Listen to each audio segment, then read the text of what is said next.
কিরে মামা, ইদানিং তো অনেক গরম পড়ছে, ল টুরে মুড়ে যাই। যাই কক্সে যাই।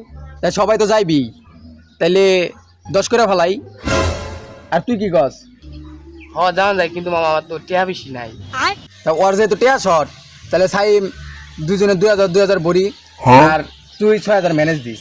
হ্যাঁ মামা, আমরা যদি যাই তাহলে ওর সাথে করে যাই। মামা তাই তো যাইতে আছি, পুরা রাস্তা বুঝছ, পুরা রাস্তা হিরো আলমে গান বাজাইতে হবে। আমি আর জমবই না মামা।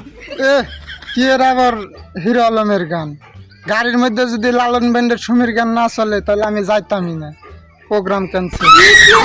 তোকে ফুটাঙ্গি দেখলে একজনের বাজেটের খবর নাই, আর তুই তো 69 লালন ব্যান্ডের গান শুনবার চাস। তাছাড়া তো আমরা যাবো তো মনে কর বাসে।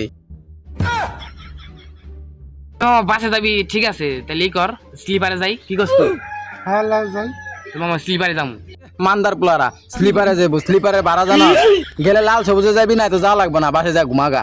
এই বেটা, লোকাল বাসে যাই আবার মনে হয়। এমনি আমি বাসে বমি করে দিই, তার উপরে আবার লোকাল বাস, গেলে স্লিপারে যাবো, না গেলে যাইতাম না। হারা দি মে বাসে বমি করে।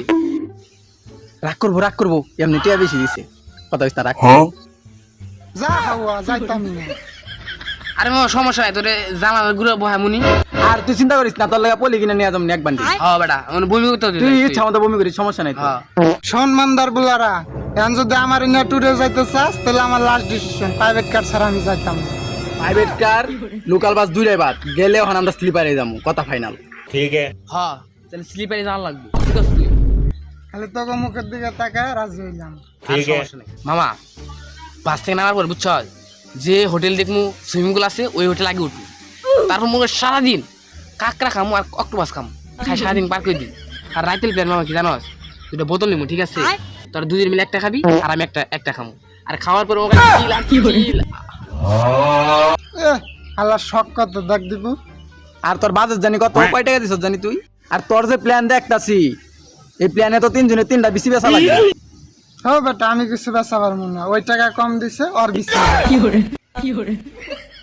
আরে মামা তোরা যা প্ল্যান করবি তাই যা, পেঁয়াজ তো কমই দিছি। অক্টোপাস কাঁকড়া মাকড়া কিছুই খাওয়াবো না, যেহেতু আমাকে বাজেট কম, সেহেতু আমাকে তিনজনের একসাথে মিলে রান দেখাতে হইব। ডাল আলু ভর্তা ডিম ভাজি এগুলো করে খাম আমরা।